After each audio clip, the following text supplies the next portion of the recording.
जन्माद्यस्य यतोऽन्वयादितरतश्चार्थेष्वभिज्ञस्वराट् तेने ब्रह्महृदाय आदिकवये मुह्यन्ति यं सूरयः तेजो वारिमृदां यथा विनिमयो यत्र त्रिसर्गो मृषा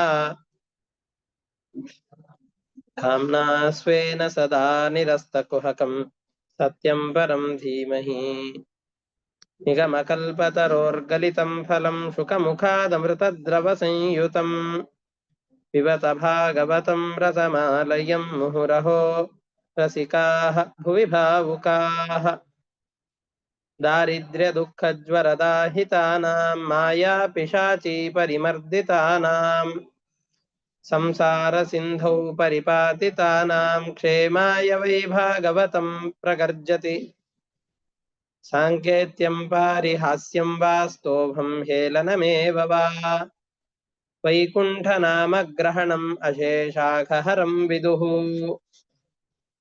श्रीगुरुभ्यो नमः हरिः ओम्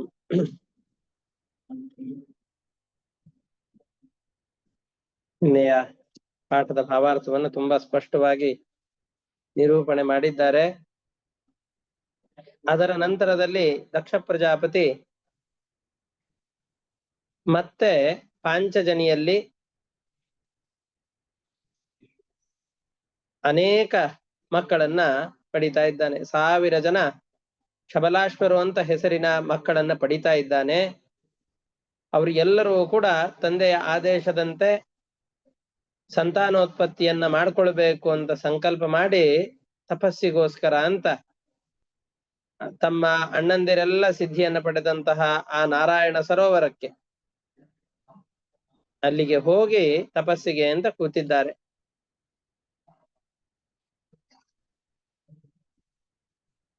ಅವರು ಕೂಡ ಆ ನಾರಾಯಣ ಸರೋವರದಲ್ಲಿ ಸ್ನಾನ ಮಾಡಿದ ನಂತರದಲ್ಲಿ ಸಹಜವಾಗಿ ವಿರಕ್ತರಾದವರವರು. ಅಲ್ಪ ಸ್ವಲ್ಪ ಇದ್ದಂತಹ ಕ್ಲೇಶಗಳು ಕೂಡ ಆ ನಾರಾಯಣ ಸರೋವರದಲ್ಲಿ ಸ್ನಾನ ಮಾಡಿದ ಮಾತ್ರದಿಂದ ಕಳೆದು ಹೋಗಿದೆ. ಭಗವಂತನ ಸ್ತೋತ್ರಗಳನ್ನ ಜಪ ಮಾಡ್ತಾ ದೊಡ್ಡದಾದ ತಪಸ್ಸನ್ನ ಆಚರಣೆ ಮಾಡ್ತಾ ಇದ್ದಾರೆ. ಕೆಲವೊಂದಿಷ್ಟು ಕಾಲ ಬರೀ ನೀರನ್ನ, ಕೆಲವು ಕಾಲ ಬರೀ ಗಾಳಿಯನ್ನೇ ಆಹಾರ ಮಾಡಿಕೊಂಡು ಭಗವಂತನ ಆರಾಧನೆಯನ್ನು ಮಾಡ್ತಾ ಇದ್ದಾರೆ. ಭಗವಂತ ನಿನ್ನನ್ನ ಧ್ಯಾನ ಮಾಡ್ತಾ ಇದ್ದೇವೆ, ನಮ್ಮ ಶರೀರದಲ್ಲಿ ನಿಂತು ನಮ್ಮ ಎಲ್ಲರ ಬಲ ಜ್ಞಾನ ಮುಂತಾದಂತಹ ಕರ್ಮಗಳಿಗೆ ಆಶ್ರಯನಾದಂಥವನು ನೀನು ಅಂತ ಈ ರೀತಿಯಾಗಿ ಭಗವಂತನ ಸ್ತೋತ್ರವನ್ನು ಮಾಡ್ತಾ ಇದ್ದಾರೆ. 6ನೇ ಸ್ಕಂದದ 5ನೇ ಅಧ್ಯಾಯದ 26ನೇ ಶ್ಲೋಕದಿಂದ ಭಾವಾರ್ಥವನ್ನು ನೋಡ್ತಾ ಇದ್ದೇವೆ. ತದುಪಸ್ಪರ್ಶನಾದೇವ ವಿನಿರ್ಧೂತಮಲಾಶಯಾಃ ಜಪಂತೋ ಬ್ರಹ್ಮ ಪರಮಂ ತೇ ಪುಸ್ತತ್ರ ಮಹತ್ತಪಃ. ಆ ನಾರಾಯಣ ಸರೋವರದಲ್ಲಿ ಮಿಂದು ಭಗವಂತನ ಸ್ತೋತ್ರವನ್ನು ಜಪ ಮಾಡ್ತಾ ಇದ್ದ ಹಾಗೇನೆ ಅವರ ಅಂತಃಕರಣದಲ್ಲಿರುವಂತಹ ದೋಷಗಳೆಲ್ಲ ಪರಿಹಾರವಾಗಿ ಹೋಗ್ತಾ ಇದೆ. ಅಭಕ್ಷಾ ಕತಿಚಿನ್ಮಾಸಾನ್ ಕತಿಚಿದ್ವಾಯು ಭೋಜನಾಃ ಆರಾಧಯನ್ ವಿಷ್ಣುಮಿಮಂ ಅಭ್ಯಸಂತ ಇಡಸ್ಪತಿಂ. ಮಂತ್ರಗಳಿಗೆ ಅಧಿಪತಿಯಾದಂತಹ ಭಗವಂತನನ್ನ ಘೋರವಾದ ತಪಸ್ಸನ್ನು ಮಾಡ್ತಾ ನೀರನ್ನ ಆಹಾರವಾಗಿ ತೆಗೆದುಕೊಂಡು ವಾತಾಶನರಾಗಿ ಭಗವಂತನ ಆರಾಧನೆಯನ್ನ ಮಾಡ್ತಾ ಇದ್ದಾರೆ. ಓಂ ನಮೋ ನಾರಾಯಣಾಯ ಪುರುಷಾಯ ಮಹಾತ್ಮನೆ ವಿಶುದ್ಧ ಸತ್ವಧಿಷ್ಣ್ಯಾಯ ಮಹಾಹಂಸಾಯ ಧೀಮಹಿ. ಓಂಕಾರ ಶಬ್ದ ಪ್ರತಿಪಾದ್ಯನಾದವನು, ಈ ಜೀವನ ಶರೀರದಲ್ಲಿ ನಿಯಾಮಕನಾಗಿ ನಿಂತಹ ಪರಮಾತ್ಮ ನೀನು. ಅತ್ಯಂತ ನಿರ್ಮಲವಾದ ಸ್ವಭಾವವುಳ್ಳ ಪರಮಾತ್ಮನೇ ನಿನಗೆ ನಮಸ್ಕಾರ ಅಂತ ಹೇಳಿ ಧ್ಯಾನ ಮಾಡ್ತಾ ಇದ್ದ ಹಾಗೆ ಪ್ರಜಾ ಸೃಷ್ಟಿಯನ್ನು ಮಾಡ್ಕೊಳ್ಬೇಕು ಅಂತಾನೆ ಇಲ್ಲಿ ಬಂದಿದ್ದು. ಮತ್ತೆ ನಾರದರು ಬರ್ತಾ ಇದ್ದಾರೆ, ಒಗಟಿನ ತರ ಮಾತನ್ನು ಹೇಳ್ತಾ ಇದ್ದಾರೆ, ಬೋಧನೆ ಮಾಡ್ತಾ ಇದ್ದಾರೆ. ನಾನು ಹೇಳೋದನ್ನ ಕೇಳ್ರಿ. ಅಣ್ಣಂದರು ಅಂದ್ರೆ ನಿಮ್ಮ ಗೌರವ ಭಾವನೆ ಇದೆಯೋ ಇಲ್ವೋ? ನಿಮ್ಮ ಅಣ್ಣಂದಿರೆಲ್ಲ ಬಂದು ಇಲ್ಲಿ ತಪಸ್ಸನ್ನು ಮಾಡಿ ಸನ್ಯಾಸ ಮಾರ್ಗವನ್ನ ಅನುಸರಿಸಿದ್ದಾರೆ. ಧರ್ಮಜ್ಞರಾದಂತಹ ಹಿರಿಯರು ಆಚರಣೆ ಮಾಡುವಂತಹ ಮಾರ್ಗವೇ ಕಿರಿಯರಿಗೆ ಮಾರ್ಗದರ್ಶಕ. ನಿಮ್ಮ ಅಣ್ಣಂದಿರು ಉತ್ತಮವಾದಂತಹ ಧರ್ಮ ಮಾರ್ಗವನ್ನ ಅನುಸರಣೆ ಮಾಡಿದ್ದಾರೆ, ನೀವು ಕೂಡ ಅದೇ ಮಾರ್ಗದಲ್ಲಿ ಹೋಗಿ ಅಂತ ಹೇಳಿ ಅವರಿಗೆ ಬೋಧಿಸ್ತಾ ಇದ್ದಾರೆ. ಇಷ್ಟು ಹೇಳಿ ಹೊರಟು ಹೋಗ್ಬಿಟ್ರು. ಶಬಲಾಶ್ವರು ಅವ್ರಿಗೂ ಕೂಡ ಮನಸ್ಸಿನ ಪರಿವರ್ತನೆ ಆಯ್ತು, ಸನ್ಯಾಸವನ್ನ ಸ್ವೀಕಾರ ಮಾಡ್ತಾ ಇದ್ದಾರೆ. ಭಗವಂತನನ್ನ ಒಳಗಡೆಯಲ್ಲಿ ನಾವು ಕಾಣಬೇಕು. ಒಳಗಡೆಯಲ್ಲಿ ಭಗವಂತನನ್ನ ಕಾಣುವ ಉದ್ದೇಶದಿಂದ ತಪಸ್ಸಿಗೆ ಅಂತ ಶಬಲಾಶ್ವರು ತೆರಳಿದ್ದಾರೆ. ವಾಪಸ್ ಅವ್ರು ಬರ್ಲೇ ಇಲ್ಲ. ದಕ್ಷ ಪ್ರಜಾಪತಿ ಅವ್ರ ದಾಯರಿಯನ್ನು ಕಾಯ್ತಾ ಇದ್ದಾನೆ, ವಾಪಸ್ ಬರ್ಲೇ ಇಲ್ಲ. ಮತ್ತೆ ಗೊತ್ತಾಯ್ತು ನಾರದರ ಉಪದೇಶವಾಗಿದೆ, ವಿರಕ್ತರಾಗಿದ್ದುಕೊಂಡು ಸನ್ಯಾಸಿಗಳಾಗಿ ಹೋಗಿದ್ದಾರೆ. ದಾಕ್ಷಾಯಣ ಸಂಶೃಣುತ ಗದತೋ ನಿಗಮಂ ಮಮ ಅನ್ವಿಚ್ಛತಾನು ಪದವೀಂ ಭ್ರಾತೃಣಾಂ ಭ್ರಾತೃವತ್ಸಲಾಹ. ಅಣ್ಣಂದಿರಲ್ಲೆಲ್ಲ ನಿಮಗೆ ಪ್ರೀತಿ ಇದೆ, ಅಣ್ಣಂದಿರು ಹೋದಂತಹ ಮಾರ್ಗವನ್ನು ಅನುಸರಿಸಿ. ಭ್ರಾತೃಣಾಂ ಪ್ರಾಯಣಂ ಭ್ರಾತ ಯೋನು ತಿಷ್ಠತಿ ಧರ್ಮವಿತ್ ಸಪುಣ್ಯ ಬಂಧು ಪುರುಷೋ ಮರುದ್ಭಿಸ್ ಸಹ ಮೋದತೆ. ಹಿರಿಯರು ಅನುಸರಿಸಿದಂತಹ ಮಾರ್ಗವನ್ನ ಯಾರು ಶ್ರದ್ಧೆಯಿಂದ ಅನುಸರಣೆ ಮಾಡ್ತಾ ಇರ್ತಾರೋ, ಹಿರಿಯರ ಮಾರ್ಗದಲ್ಲಿ ಯಾರು ನಿಷ್ಠೆಯಿಂದ ಜೀವನವನ್ನ ನಡೆಸ್ತಾರೋ ಅವನು ದೇವತೆಗಳ ಜೊತೆಯಲ್ಲಿ ಭೋಗವನ್ನು ಅನುಭವಿಸ್ತಾನೆ ಅಂತ ಹೇಳಿ ಅವರಿಗೆ ವೈರಾಗ್ಯದ ಉಪದೇಶವನ್ನು ಕೊಡ್ತಾ ಹೊರಟು ಹೋಗ್ಬಿಟ್ರು. ಅವರು ಕೂಡ ಅದೇ ಮಾರ್ಗವನ್ನು ಅನುಸರಿಸಿದರು. ಏತಾವದುಕ್ತ್ವಾ ಪ್ರಯಯೌ ನಾರದೋ ಮೋಘ ದರ್ಶನಃ ತೇಪಿ ಚಾನ್ವಗಮನ್ ಮಾರ್ಗಂ ಭ್ರಾತೃಣಾಮೇವ ಮಾರಿಷ. ಸಧ್ರೀಚೀನಂ ಪ್ರತೀಚೀನಂ ಪರಸ್ಯಾನುಪಥಂಗತಾಃ ನಾದ್ಯಾಪಿ ತೇ ನಿವರ್ತಂತೆ ಪಶ್ಚಿಮಾಯಾಮಿನೀರಿವ. ಒಮ್ಮೆ ಕಳೆದಂತಹ ರಾತ್ರಿ ವಾಪಸ್ಸು ತಿರುಗಿ ಬರೋದಿಲ್ಲ. ಅದೇ ರೀತಿಯಾಗಿ ಇವರು ಕೂಡ ನಿವೃತ್ತಿ ಮಾರ್ಗದಲ್ಲಿ ಸನ್ಯಾಸದಲ್ಲಿ ಹೊರಟಿದ್ದಾರೆ, ವಾಪಸ್ಸು ಈ ಸಂಸಾರಕ್ಕೆ ಬರಲೇ ಇಲ್ಲ. ಈ ಸಂದರ್ಭದಲ್ಲಿ ಬಹಳ ಉತ್ಪಾತಗಳಾಯ್ತು. ತನ್ನ ಮಕ್ಕಳೆಲ್ಲ ವಾಪಸ್ ಬರೋದಿಲ್ಲ ಅನ್ನುವ ಸೂಚನೆಗಳನ್ನು ಕೊಡುವಂತಹ ಕೆಲವೊಂದಿಷ್ಟು ಅಶುಭ ಸೂಚನೆಗಳೆಲ್ಲ ದಕ್ಷನಿಗಾಯ್ತು. ನಾರದರ ಉಪದೇಶ ಸಿಕ್ಕಿದೆ ಅನ್ನೋ ವಿಷಯವೂ ಕೇಳಿತು. ಅದಕ್ಕೆ ಹೇಳ್ತಾ ಇದ್ದಾರೆ, ಏತಸ್ಮಿನ್ ಕಾಲೇ ಉತ್ಪಾತಾನ್ ಬಹೂನ್ ಪಶ್ಯನ್ ಪ್ರಜಾಪತಿ ಪೂರ್ವನ್ ನಾರದ ಕೃತಂ ಪುತ್ರ ನಾಶಮಥಾ ಶೃಣೋತ್. ನಾರದರಿಗೆ ಇಷ್ಟಕ್ಕೆ ಸಾಕಾಗ್ಲಿಲ್ಲ. ದಕ್ಷನಿಗೂ ಕೂಡ ಉಪದೇಶವನ್ನು ಕೊಡ್ಲಿಕ್ಕೆ ಅಂತ ನಾರದರು ಬಂದ್ರು. ಅವನನ್ನು ಅನುಗ್ರಹ ಮಾಡ್ಲಿಕ್ಕೋಸ್ಕರ ಅಂತ ಬಂದು ಅವನಿಗೆ ಉಪದೇಶವನ್ನು ಕೊಡ್ತಾ ಇದ್ದಾರೆ. ಆದ್ರೆ ದಕ್ಷನಿಗೆ ಮಕ್ಕಳ ವಿಯೋಗದ ಶೋಕ ಬಹಳವಾಗಿ ಹೋಗ್ಬಿಟ್ಟಿದೆ. ನಾರದರ ಮೇಲೆ ಬಹಳ ಕೋಪ ಬಂದಿದೆ. ನಾರದರಿಗೆ ಹೇಳ್ತಾ ಇದ್ದಾರೆ, ಮಹಾಪಾಪಿ ನೀನು, ಒಳ್ಳೆಯವರ ತರ ಮುಖವಾಡ ಧರಿಸ್ಬಿಟ್ಟು ನಮ್ಮ ಒಳ್ಳೆಯ ಮಕ್ಕಳನ್ನೆಲ್ಲ ನಮ್ಮಿಂದ ದೂರ ಇರೋ ಹಾಗೆ ಸನ್ಯಾಸದ ಮಾರ್ಗದಲ್ಲಿ ಹಾಕ್ಬಿಟ್ಟಿದ್ದಿ ನೀನು. ಮಕ್ಕಳಾದವರು ದೇವಋಣ ಪಿತೃಋಣ ಋಷಿಋಣ ಅಂತಿರತ್ತೆ. ದೇವಋಣಗಳನ್ನೇನೋ ಸತ್ಕರ್ಮಗಳನ್ನು ಮಾಡಿ ನಂತರದಲ್ಲೂ ತೀರಿಸಬಹುದು, ಋಷಿಋಣವನ್ನು ವೇದಾಧ್ಯಯನ ಮಾಡಿ ಆಮೇಲೆ ತೀರಿಸಬಹುದು. ಪಿತೃಋಣವನ್ನು ತೀರಿಸಬೇಕು ಅಂತಂದು ಹೇಳಿದ್ರೆ ಸಂಸಾರದಲ್ಲಿ ಇರ್ಲೇಬೇಕು, ಭೋಗ ಮಾಡ್ಲೇಬೇಕು. ಇನ್ನು ಅದ್ರ ಬಗ್ಗೆ ಅವರು ಆಸಕ್ತರೇ ಆಗಿಲ್ಲ. ಆಗ್ಲೇ ಅವರಿಗೆ ಪಿತೃಋಣ ತೀರೋದಕ್ಕಿಂತ ಮುಂಚೆನೆ ಸನ್ಯಾಸ ಧರ್ಮವನ್ನು ಬೋಧಿಸಿ ಸಂಸಾರದ ಸುಖವೂ ಇಲ್ಲ, ಮೋಕ್ಷ ಮಾರ್ಗಕ್ಕೆ ಹೋಗ್ಬೇಕು ಅಂತಂದ್ರೆ ಋಣಾನಿ ತ್ರೀಣ್ಯಪಾಕೃತ್ಯ ಮನೋ ಮೋಕ್ಷೇ ನಿವೇಶಯೇತ್ ಅನಪಾಕೃತ್ಯ ಮೋಕ್ಷಂತು ಸೇವಮಾನ ಪತಥ್ಯದಃ ಅಂತ ಮನುಸ್ಮೃತಿಯಲ್ಲಿರೋ ವಾಕ್ಯ. 3 ಋಣಗಳನ್ನ ತೀರಿಸಿಯೇನೆ ಮೋಕ್ಷ ಮಾರ್ಗಕ್ಕೆ ಹೋಗಬೇಕು. ಅವ್ರದ್ದು ಇನ್ನೂ ಪಿತೃಋಣ ಪೂರ್ತಿಯಾಗಿ ಹೋಗಿಲ್ಲ. ಪಿತೃಋಣವನ್ನ ತೀರಿಸದೇ ಇದ್ದಾಗ ಮೋಕ್ಷ ಮಾರ್ಗಕ್ಕೆ ಹೋದ್ರೆ ಅಲ್ಲಿಂದನೂ ಹೊರಗಡೆ ದಬ್ತಾರೆ.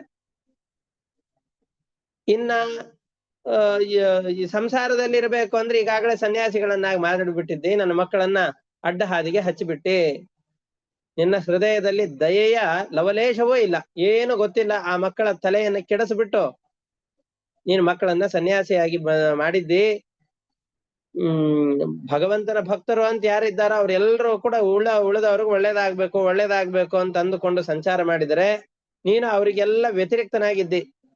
ವೈರ ಇಲ್ಲದೆ ಇರೋರ ಮಧ್ಯದಲ್ಲಿ ಕಪಟದ ಮಾತುಗಳನ್ನಾಡಿ, ಆ ಕಡೆಯ ಮಾತುಗಳನ್ನ ಇಲ್ಲಿಯ ಮಾತುಗಳನ್ನ ಅಲ್ಲಿ ಹೇಳಿ ವೈರವನ್ನು ಹುಟ್ಟು ಹಾಕುವನು ನೀನು. ಒಳ್ಳೆ ಸ್ನೇಹಿತರಾದವರ ಮಧ್ಯದಲ್ಲಿ ಬಂದು ಇಲ್ಲದೇ ಇರುವಂತಹ ವಿಷಯಗಳನ್ನು ಹೇಳಿ ಅವ್ರ ಮನಸ್ಸನ್ನು ಹಾಳು ಮಾಡ್ತೀಯ ನೀನು ಬರೀ ಜ್ಞಾನಿಗಳ ವೇಷವನ್ನು ತೊಟ್ಟಿದ್ದೆ ಅಷ್ಟೇ. ನಿನ್ನ ಮಾತುಗಳಿಂದಾಗಿ ಈ ರೀತಿಯಾಗಿ ಕೇಳಿದರೆ ಎಲ್ಲರಿಗೂ ವೈರಾಗ್ಯ ಬಂದ್ಬಿಡತ್ತೆ, ಸನ್ಯಾಸಿಗಳಾಗ್ತಾರೆ, ಉತ್ತಮ ಮಾರ್ಗಕ್ಕೆ ಹೋಗ್ತಾರೆ ಅಂತ ಭ್ರಮಿಸಿ ಬಿಟ್ಟಿದ್ದಿ. ನಿನ್ನ ಮೇಲೆ ನನಗೆ ಬಹಳ ಸಿಟ್ಟು ಬಂದಿದೆ ಅಂತ ಚೆನ್ನಾಗಿ ನಿಂದನೆ ಮಾಡ್ತಾ ಇದ್ದಾರೆ.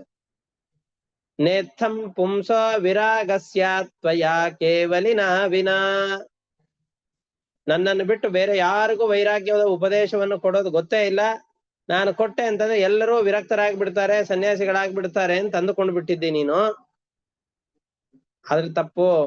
ಯಾವ ಮನುಷ್ಯ ವಿಷಯ ಪದಾರ್ಥಗಳನ್ನ ಭೋಗಿಸದೇನೆ ಅದರ ತೀಕ್ಷ್ಣತೆ ಏನು, ಅದರಿಂದ ಆಗುವ ಅನರ್ಥಗಳೇನು ಅಂತ ತಿಳಿಯದೇನೆ ಅದರಲ್ಲಿ ವೈರಾಗ್ಯವನ್ನು ತಾಳಿದ ಅಂತಂದ್ರೆ ಅದು ಶಾಶ್ವತವಾಗಿರೋದಿಲ್ಲ. ಮತ್ತೊಮ್ಮೆ ಏನಿರಬಹುದು, ಇದರಿಂದ ಏನು ಸುಖ ಸಿಗಬಹುದು ಅಂತ ಮತ್ತೆ ಅದರಲ್ಲಿ ಆಸಕ್ತಿ ಉಂಟಾಗತ್ತೆ. ಅವ್ರು ಇನ್ನೂ ಸಂಸಾರ ಸುಖವನ್ನು ಅನುಭವಿಸಿಲ್ಲ. ನಿನ್ನ ಮಾತನ್ನ ಕೇಳಿ ಈಗ ವಿರಕ್ತರ ಹಾಗಿದ್ದಾರೆ. ಮುಂದೆ ಎಂದಾದ್ರೂ ಒಂದು ವೇಳೆ ಸಂಸಾರದ ಆಸಕ್ತಿ ಬಂದ್ರೆ ಏನ್ ಮಾಡ್ತೀಯ? ಹರಿಯೇಶ್ವರಿಗೆ ಬುದ್ಧಿಯನ್ನು ಕೆಡಿಸಿದೆ. ಮೊದಲಿನ 10,000 ಜನಕ್ಕೆ ಬುದ್ಧಿ ಕೆಡಿಸಿ ಅವರನ್ನ ವಿರಕ್ತರನ್ನಾಗಿ ಮಾಡಿ ಸನ್ಯಾಸಿಗಳನ್ನಾಗಿ ಮಾಡಿ ಕಳಿಸ್ಬಿಟ್ಟಿ. ಅವಾಗ ನಾ ಸಹಿಸಿಕೊಂಡಿದ್ದೆ. ಮತ್ತೆ ಈಗ ಸಂತಾನದ ವೃದ್ಧಿಯನ್ನು ಮಾಡಬೇಕು ಅಂತ ಶಬಲಾಶ್ವರಿಗೆ ಆದೇಶವನ್ನು ಮಾಡಿದರೆ ಅವ್ರಿಗೂ ಕೂಡ ಈಗ ವೈರಾಗ್ಯದ ಉಪದೇಶವನ್ನು ಕೊಟ್ಟು ಸನ್ಯಾಸಿಗಳನ್ನಾಗಿ ಮಾಡಿಬಿಟ್ಟಿ. ಹಾಗಾಗಿ ನಿನಗೆ ಶಾಪ ಕೊಡ್ತೇನೆ, ಒಂದು ಕಡೆಯಲ್ಲಿ ನಿಲ್ದೇ ಇರು, ಯಾವಾಗ್ಲೂ ಸಂಚಾರ ಮಾಡ್ತಾನೇ ಇರು. ನೀನು ಒಂದು ದೇಶದಲ್ಲಿ ಶಾಶ್ವತವಾದಂತಹ ಸೈಟ್ ತಗೊಂಡು ಮನೆ ತಗೊಂಡು ಕಟ್ಟಿಸ್ಕೊಂಡಿರೋ ಹಾಗೆ ಇರೋದೇ ಬೇಡ, ನಿರಂತರವಾಗಿ ಸಂಚಾರ ಮಾಡ್ತಾ ಇರು ಅಂತ ಹೇಳ್ತಾ ಇದ್ದಾನೆ. ನಾನು ಭೂಯ ನ ಜಾನಾತಿ ಪುಮಾನ್ ವಿಷಯ ತೀಕ್ಷ್ಣತಾಂ ನಿರ್ವಿದ್ಯತೆ ಸ್ವಯಂ ತಸ್ಮಾನ್ ನ ತಥಾ ಭಿನ್ನಧೀ ಪರೈಹಿ. ಮನುಷ್ಯ ವಿಷಯ ಪದಾರ್ಥಗಳನ್ನ ಭೋಗಿಸದೇನೆ ಅವುಗಳ ತೀಕ್ಷ್ಣತೆಯನ್ನ, ಅವುಗಳಿಂದ ಆಗುವ ಸಾಧಕ ಬಾಧಕಗಳನ್ನ ಅನುಭವಿಸಿ ತಿಳಿಯದೇನೆ ಅವನಿಗೆ ಜ್ಞಾನೋದಯ ಆಗೋದಿಲ್ಲ. ಇನ್ನೊಬ್ರು ಅವನಿಗೆ ಉಪದೇಶ ಕೊಟ್ಟಿದ್ದಾರೆ ಅಂತಂದ ಮಾತ್ರಕ್ಕೆ ಆ ಕಾಲದಲ್ಲಿ ಬಂದಂತಹ ವೈರಾಗ್ಯ ಶಾಶ್ವತವಾಗಿ ಆ ಮನುಷ್ಯನಲ್ಲಿ ಇರೋದಿಲ್ಲ. ಹಾಗಾಗಿ ನೀ ಕರ್ಮಬದ್ಧರಾದಂತಹ ನನ್ನ ಮಕ್ಕಳನ್ನ ಹರಿಯೇಶ್ವರನ್ನ ವಿರಕ್ತರನ್ನಾಗಿ ಮಾಡಿ ಕಳಿಸಿದಾಗ್ಲೂ ನಿನ್ನನ್ನು ಕ್ಷಮಿಸಿದ್ದೆ. ಯನ್ನಸ್ತ್ವಂ ಕರ್ಮಬದ್ಧಾನಾಂ ಸಾಧೂನಾಂ ಗೃಹಮೇಧಿನಾಂ ಕೃತವಾನಸಿ ದುರ್ಮರ್ಷಂ ವಿಪ್ರಿಯಂ ತವ ಮರ್ಷಿತಂ. ನೀ ಬಹಳ ದೊಡ್ಡ ಅನರ್ಥವನ್ನು ಮಾಡಿದ್ದಿ, ಆದ್ರೂ ಅದನ್ನ ಸಹಿಸಿಕೊಂಡಿದ್ದೆ.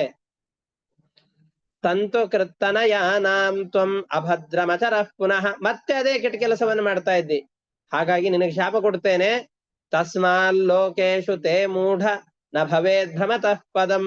ಒಂದು ಕಡೆಯಲ್ಲಿ ನಿಂತಲ್ಲಿ ನಿಲ್ಲದೇನೆ, ಕೂತಲ್ಲಿ ಕೂಡದೇನೆ ಯಾವಾಗ್ಲೂ ಸಂಚಾರ ಮಾಡ್ಕೊಂಡಿರು, ನೀನು ತ್ರಿಲೋಕ ಸಂಚಾರಿಯಾಗಿರು ಅಂತ ಹೇಳ್ತಾ ಇದ್ದಾರೆ. ಹಾಗಾದ್ರೆ ನಮಗ್ ಮನಸ್ಸಿನಲ್ಲಿ ಒಂದು ಭಾವನೆ ಬರುತ್ತೆ, ಈ 3 ಋಣಗಳನ್ನ ತೀರಿಸಿದವರು ಮಾತ್ರ, ಸಂಸಾರದಲ್ಲಿ ಇದ್ದವರು ಮಾತ್ರ ಹಾಗಾದ್ರೆ ಸನ್ಯಾಸಿಗಳಾಗಬೇಕು. ಹಾಗಾದ್ರೆ ಎಷ್ಟೋ ಮಠಗಳಲ್ಲಿ, ಉಡುಪಿಯ ಅಷ್ಟಮಠಗಳಲ್ಲಿ, ಈಗಿನ ಶೃಂಗೇರಿ ಮಠದ ಪೀಠಾಧೀಶ್ವರರು, ಅನೇಕ ಮಠಗಳ ಯತಿಗಳೆಲ್ಲ ಬಾಲ್ಯದಲ್ಲಿಯೇ ಸನ್ಯಾಸವನ್ನು ಸ್ವೀಕಾರ ಮಾಡಿದವರು. ಇವ್ರದೆಲ್ಲ ಹೇಗೆ? ಅದಕ್ಕೆ ಕೆಳಗಡೆಯಲ್ಲಿ ಉತ್ತರವನ್ನು ಕೊಡುತ್ತಾರೆ. ಯದಹರೇವ ವಿರಜೇತ್ ತದಹರೇವ ಪ್ರವ್ರಜೇತ್. ಯಾವ ದಿನದಲ್ಲಿ ವೈರಾಗ್ಯ ಮನುಷ್ಯನಿಗೆ ದೃಢವಾಗಿ ಬರುತ್ತೋ ಆ ದಿನದಲ್ಲಿಯೇ ಸನ್ಯಾಸಿ ಆಗಬಹುದು. ಋಣತ್ರಯವನ್ನು ತೀರಿಸಲೇಬೇಕು ಅಂತೇನು ನಿಯಮ ಇಲ್ಲ. ಅದರಿಂದಾಗಿ ಇಹದಲ್ಲೂ ಸುಖ ಇಲ್ಲ, ಪರದಲ್ಲೂ ಸುಖ ಇಲ್ಲ ಅಂತಂದೇನು ದಕ್ಷ ಪ್ರಜಾಪತಿ ಹೇಳ್ತಾ ಇದ್ದಾನೋ ಅದಕ್ಕೆ ಅವಕಾಶ ಇಲ್ಲ. ಇದು ನಾರದರ ಮಾತು. ಆದ್ರೆ ದಕ್ಷ ಪ್ರಜಾಪತಿಯ ಪ್ರತಿಪಾದ ಏನು ಅಂತಂದ್ರೆ, ಬರೀ ವೈರಾಗ್ಯದ ಉಪದೇಶದಿಂದ ವೈರಾಗ್ಯ ಬಂದು ಬಿಡೋದಿಲ್ಲ, ಬುದ್ಧಿಗೆಟ್ಟು ಸನ್ಯಾಸಿ ಆಗ್ತಾನೆ ಆ ತತ್ಕಾಲದಲ್ಲಿ. ಅದು ಅನರ್ಥಕರ.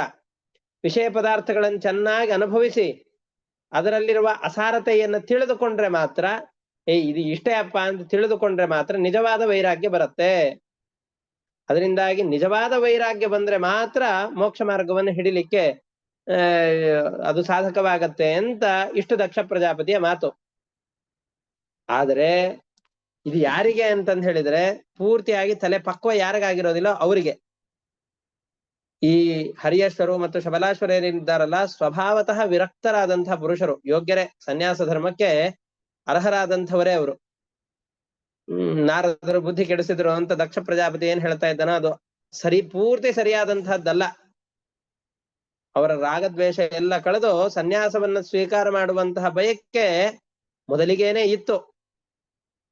ಆದರೆ ಅವರ ಸ್ವಭಾವವನ್ನು ತಿಳಿದಂತಹ ನಾರದರು ಆ ಮನಸ್ಸಿನಲ್ಲಿದ್ದಂತಹ ಬಯಕೆಯನ್ನ ಗಟ್ಟಿ ಮಾಡಿಬಿಟ್ರು ಅಷ್ಟೇ.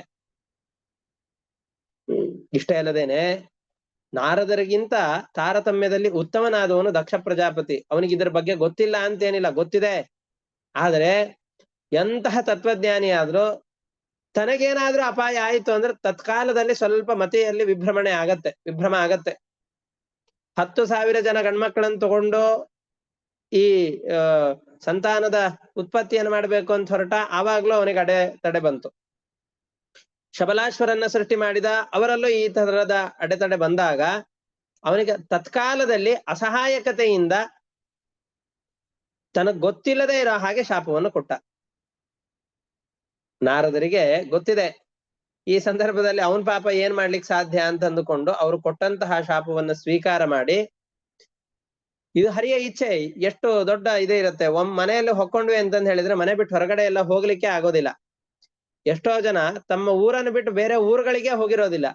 ಆದ್ರೆ ನಾರದರಿಗೆ ತ್ರಿಲೋಕ ಸಂಚಾರ, 3 ಲೋಕದಲ್ಲೂ ಭಗವಂತನ ಗುಣಕೀರ್ತನೆಗಳನ್ನು ಹೇಳಿಕೊಂಡು ಎಲ್ಲರಿಗೂ ಭಗವಂತನ ತತ್ವಗಳನ್ನು ಉಪದೇಶ ಕೊಡುವಂತಹ ದೊಡ್ಡ ವರವೇ ಸಿಕ್ಕಿದೆ ಅಂತ ತಿಳಿದುಕೊಂಡು ಆ ಶಾಪವನ್ನು ವರವಾಗಿ ಸ್ವೀಕಾರ ಮಾಡಿದ್ರು. ಇದು ಮಹಾತ್ಮರ ಲಕ್ಷಣ.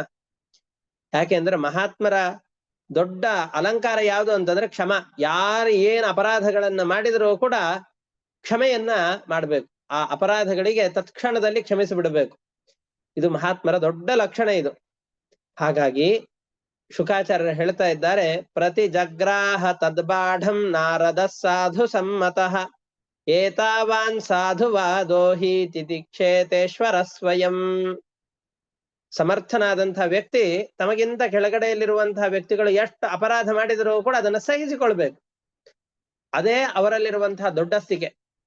ಹಾಗಾಗಿ ದಕ್ಷ ಪ್ರಜಾಪತಿ ನೀಡಿದಂತಹ ಶಾಪವನ್ನ ಈ ನಾರದ ಮಹರ್ಷಿಗಳು ಆಗ್ಲಿ ನೀ ಹೇಳಿದ ಹಾಗೆ ಸಂಚಾರ ಮಾಡ್ಬೇಕಲ್ಲ, ಸಂಚಾರ ಮಾಡಿದ್ರೆ ಆಯ್ತು ಅಂತಂದುಕೊಂಡು ಅದನ್ನ ಸ್ವೀಕಾರ ಮಾಡಿದರು.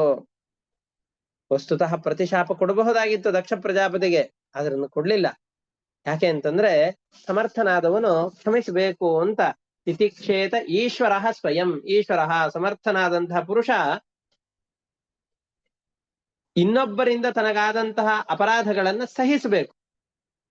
ಅದು ಅವರ ದೊಡ್ಡಸ್ತಿಕೆಯನ್ನು ಸೂಚನೆ ಮಾಡತ್ತೆ ಅಂತ ತಿಳಿಸಿಕೊಂಡು, ತತ್ಕಾಲದಲ್ಲಿ ದಕ್ಷ ಪ್ರಜಾಪತಿಗೂ ಪುತ್ರ ಶೋಕದ ಪ್ರಯುಕ್ತವಾಗಿ ಇಷ್ಟೆಲ್ಲ ದುಃಖಗಳಾಗಿದೆ ಅಂತ ತಿಳಿದುಕೊಂಡು ಅವರು ಇದನ್ನ ಸಹಿಸಿಕೊಳ್ಳುತ್ತಾ ಇದ್ದಾರೆ. ಇದಾದ್ಮೇಲೆ ಅವನ ಸಿಟ್ಟು ಶಾಂತವಾಯಿತು. ಆಮೇಲೆ ಪುತ್ರ ಶೋಕದಿಂದ ದಕ್ಷ ಬಹಳ ದುಃಖಗೊಂಡಿದ್ದ. ಮತ್ತೆ ಬಂದ್ರು ಬ್ರಹ್ಮದೇವರು, ಬಂದು ಅವನನ್ನು ಸಮಾಧಾನ ಮಾಡ್ತಾ ಇದ್ದಾರೆ. ಅವನನ್ನು ಸಮಾಧಾನ ಮಾಡಿದ ಮೇಲೆ ಅವನು ಈಗ ವಿಚಾರ ಮಾಡ್ತಾನೆ, ಒಂದು ವೇಳೆ ಮತ್ತೆ ಇನ್ನೊಮ್ಮೆ ಸಂತಾನವನ್ನ ಪಡಿಲಿಕ್ಕೆ ಹೊರಟಂತ ನಾನು ಗಂಡ್ಮಕ್ಕಳನ್ನೇ ಪಡೆದು ಬಿಟ್ರೆ ಮತ್ತವರಿಗೆ ನಾರದರು ಬರ್ತಾರೆ, ವೈರಾಗ್ಯದ ಉಪದೇಶವನ್ನು ಕೊಡ್ತಾರೆ, ಮತ್ ಸನ್ಯಾಸಿಗಳನ್ನಾಗಿ ಮಾಡಿ ಕಳಿಸ್ಬಿಡ್ತಾರೆ ಅಂತಂದುಕೊಂಡು ಮೊದಲಿಗೆ ಅಸಿಕ್ನಿ ಅನ್ನುವವಳ ಗರ್ಭದಲ್ಲಿ, ಅಸಿಕ್ನಿ ಪಾಂಚಜನಿಯಲ್ಲಿ 60 ಜನ ಹೆಣ್ಣು ಮಕ್ಕಳನ್ನ ಮಕ್ಕಳನ್ನಾಗಿ ಪಡಿತಾ ಇದ್ದಾನೆ. ಅವ್ರ ತಂದೆ ಮೇಲೆ ಬಹಳ ಪ್ರೀತಿ ಮಕ್ಕಳಿಗೆಲ್ಲ. ಅವನು ಕೂಡ ಯೋಗ್ಯರಾದಂತಹ ವರವನ್ನ ಏನದು ಹುಡುಕಿ ಅವರಿಗೆ ಮದುವೆ ಮಾಡಿ ಕೊಡ್ತಾ ಇದ್ದಾನೆ. ಇದಾದ್ಮೇಲೆ ಅವರನ್ನ ಯಾರ್ಯಾರಿಗೆ ಮದುವೆ ಮಾಡಿಕೊಟ್ಟ ಅಂತ ಹೇಳ್ತಾ ಇದ್ದಾರೆ. ತತಃ ಪ್ರಾಚೇತಸೋ ಸಿಕ್ನ್ಯಾಂ ಅನುನೀತಃ ಸ್ವಯಂ ಭುವ ಸಷಷ್ಟಿಂ ಜನಯಾಮಾಸ ದುಹಿತೃ ಪಿತೃವತ್ಸಲಾಹ.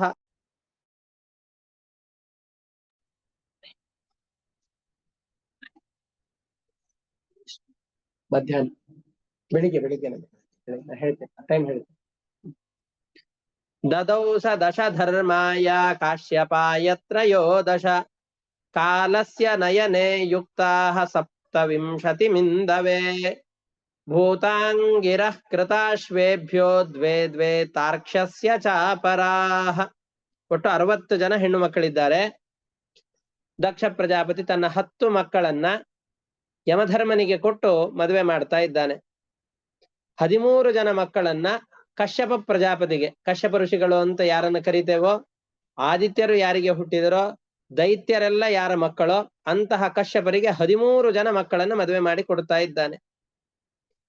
ಇನ್ನ ನಕ್ಷತ್ರಗಳಿಗೆ ಅಭಿಮಾನಿಗಳಾದಂತಹ ದೇವತೆಗಳನ್ನು 27 ಜನರನ್ನ ಚಂದ್ರನಿಗೆ ಕೊಟ್ಟು ಮದುವೆ ಮಾಡ್ತಾ ಇದ್ದಾನೆ.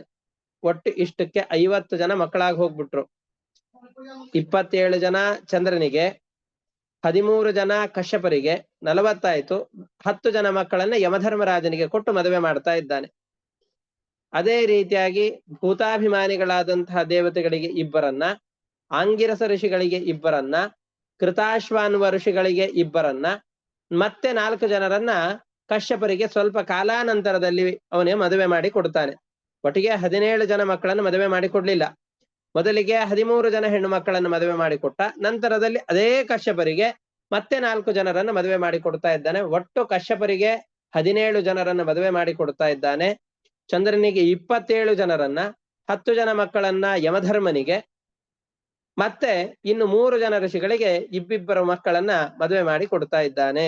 ಅವರ ಹೆಸರೇನು ಹೇಳ್ತಾನೆ ಅಂತ ಹೇಳಿ ಅವರನ್ನ ಮದುವೆ ಮಾಡಿಕೊಟ್ಟ ಯಾರ್ಯಾರಿಗೆ ಮದುವೆ ಮಾಡಿ ಕೊಟ್ಟಿದ್ದಾನೆ ಅಂತ ಹೇಳ್ತಾ ಇದ್ದಾರೆ. 60 ಜನರ ಹೆಸರನ್ನು ಹೇಳಿ ಯಾರ್ಯಾರಿಗೆ ಮದುವೆ ಮಾಡಿ ಕೊಟ್ಟಿದ್ದಾನೆ ಅಂತ ಹೇಳ್ತಾ ಇದ್ದಾರೆ.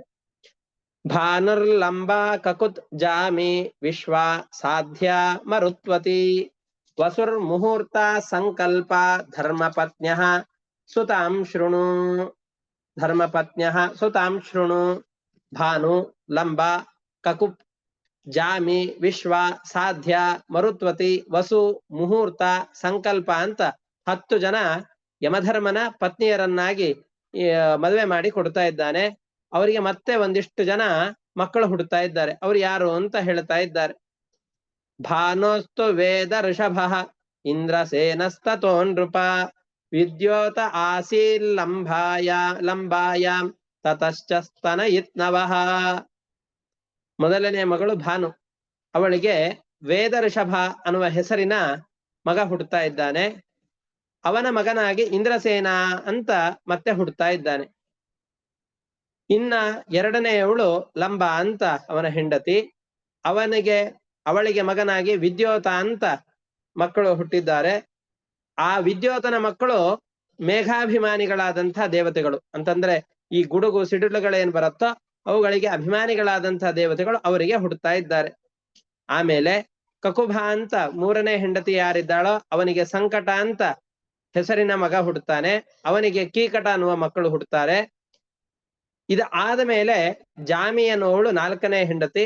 ಅವಳಿಗೆ ಭೂಮಿಯಲ್ಲಿ ಕೆಲವೊಂದಿಷ್ಟು ಮನುಷ್ಯರಿಂದ ಅಗಮ್ಯವಾದಂತಹ ಸ್ಥಾನಗಳು ಅಂತಿವೆ.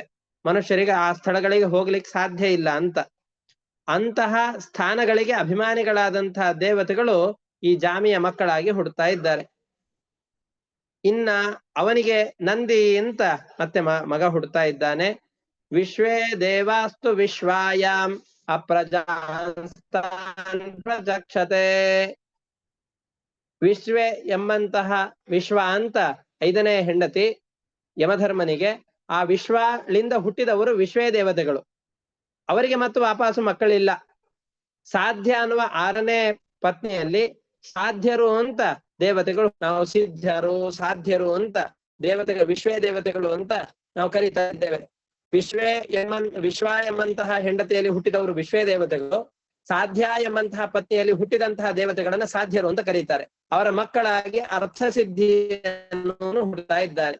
ಇನ್ನ ಮರುತ್ವತಿ ಅನ್ನುವಂತಹ ಸ್ತ್ರೀಯಲ್ಲಿ ಮರುತ್ವಂತ ಮತ್ತು ಜಯಂತ ಎಂಬಂತಹ 2 ಮಕ್ಕಳು ಹುಡ್ತಾ ಇದ್ದಾರೆ. ಅದೇ ರೀತಿಯಾಗಿ ವಾಸುದೇವನ ಪರಮಾತ್ಮನ ಅಂಶನೇ ಒಬ್ಬ ಜಯಂತ ಅನ್ನುವ ಮಗನು ಕೂಡ ಹುಡ್ತಾ ಇದ್ದಾನೆ ಅಂತ ಹೇಳ್ತಾ ಇದ್ದಾರೆ. ಆಮೇಲೆ ಮುಹೂರ್ತ ಎಂಬಂತಹ ಅವನ 9ನೇ ಹೆಂಡತಿಯಲ್ಲಿ ಅನೇಕ ದೇವತೆಗಳು, ಮುಹೂರ್ತಗಳಿಗೆ ಅಭಿಮಾನಿಗಳಾದಂತಹ ದೇವತೆಗಳು ಹುಡ್ತಾ ಇದ್ದಾರೆ. ಆಯಾಯ ಸಂದರ್ಭದಲ್ಲಿ ತಾವು ಯಾವ್ಯಾವ ಮುಹೂರ್ತಕ್ಕೆ ಅಂತಂದ್ರೆ ಅಭಿಜಿನ್ ಮುಹೂರ್ತ ಅಂತ ಕರೀತಾರೆ. ಈ ವಿವಾಹ ಕಾಲದಲ್ಲಿ ಕೆಲವೊಂದಿಷ್ಟು ಮುಹೂರ್ತಗಳನ್ನು ಹೇಳ್ತಾರೆ. ಉಪನಯನ ಕಾಲಕ್ಕೆ ಗೋಧೂಳಿ ಮುಹೂರ್ತ ಅಂತೆಲ್ಲ ಹೇಳ್ತಾರೆ. ಆಯಾಯ ಮುಹೂರ್ತದಲ್ಲಿ ಇರುವಂತಹ ಆ ದೇವತೆಗಳು ಆ ಮುಹೂರ್ತಕ್ಕೆ ಅನುಗುಣವಾದಂತಹ ಫಲಗಳನ್ನ ಜನರಿಗೆ ಕೊಡ್ತಾ ಇರ್ತಾರೆ. ಅಂತಹ ಮುಹೂರ್ತಾಭಿಮಾನಿ ದೇವತೆಗಳು ಮುಹೂರ್ತ ಎಂಬಂತಹ ದಕ್ಷ ಪ್ರಜಾಪತಿಯ ಮಗಳಾದವಳು ತನ್ನ ಗಂಡನಾದಂತಹ ಯಮಧರ್ಮನಿಂದ ಇಷ್ಟು ಜನ ಮಕ್ಕಳನ್ನ ಪಡಿತಾ ಇದ್ದಾಳೆ. ಸಂಕಲ್ಪ ಎಂಬಂತಹ 10ನೇ ಅವನ ಪತ್ನಿಯಲ್ಲಿ ಸಂಕಲ್ಪ ಅನ್ನುವ ಹೆಸರಿನ ಮಗನೇ ಹುಟ್ಟುತ್ತಾ ಇದ್ದಾನೆ. ಆ ಸಂಕಲ್ಪನ ಮಗನೇ ಕಾಮ. ಇಂದ್ರನ ಸಮಾನ ಕಕ್ಷೆಯಲ್ಲಿ ಬರುವಂತಹ ಕಾಮ ಈ ಸಂಕಲ್ಪನ ಮಗ. ಅಷ್ಟ ವಸುವಿನ ಮಕ್ಕಳು ವಸುವಿನ ಪುತ್ರರಾಗಿ ಹುಟ್ಟುತ್ತಾ ಇದ್ದಾರೆ. ಅವ್ರು ಯಾರ್ಯಾರು ಅಂತ ಮುಂದೆ ಹೇಳ್ತೇನೆ ಅಂತ ಅದನ್ನ ನಿರೂಪಣೆ ಮಾಡ್ತಾ ಹೋಗ್ತಾರೆ. ಇಲ್ಲಿಗೆ ಒಂದಿಷ್ಟು ಭಾಗಗಳ ಚಿಂತನೆಯನ್ನು ನಾವು ಮಾಡಿದ್ದೇವೆ. ಮುಂದೆ ಇವರ ಸಂತಾನ ಎಲ್ಲ ಹೇಗೆ ಅಭಿವೃದ್ಧಿ ಆಗಿದೆ ಅನ್ನೋದನ್ನ ವಿಸ್ತಾರವಾಗಿ ನಿರೂಪಣೆ ಮಾಡುವವರಿದ್ದಾರೆ. ಅದನ್ನು ಕೂಡ ಮುಂದಿನ ಪಾಠದಲ್ಲಿ ನೋಡೋಣ ಅಂತ ಹೇಳ್ತಾ ಇವತ್ತಿನ ಪಾಠವನ್ನ ಇಷ್ಟಕ್ಕೆ ಮುಕ್ತಾಯ ಮಾಡ್ತಾ ಇದ್ದೇನೆ. ಹರಯೇ ನಮಃ. ಶ್ರೀಕೃಷ್ಣ ಅರ್ಪಣಮಸ್ತು. ಅನೇನ ಭಾವೀಯ ಪುಣ್ಯಂ ತೇನ ಪ್ರೀಣಾತ್ ಕೇಶವಃ. ಶ್ರೀಕೃಷ್ಣ ಅರ್ಪಣಮಸ್ತು. ನಮಸ್ಕಾರ ಗುರುಗಳೇ.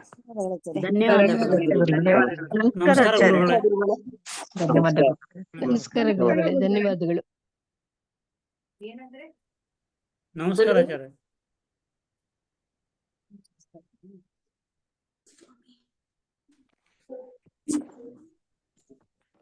ಮೊದಲು ಲೈಟ್ ಆಯ್ತು.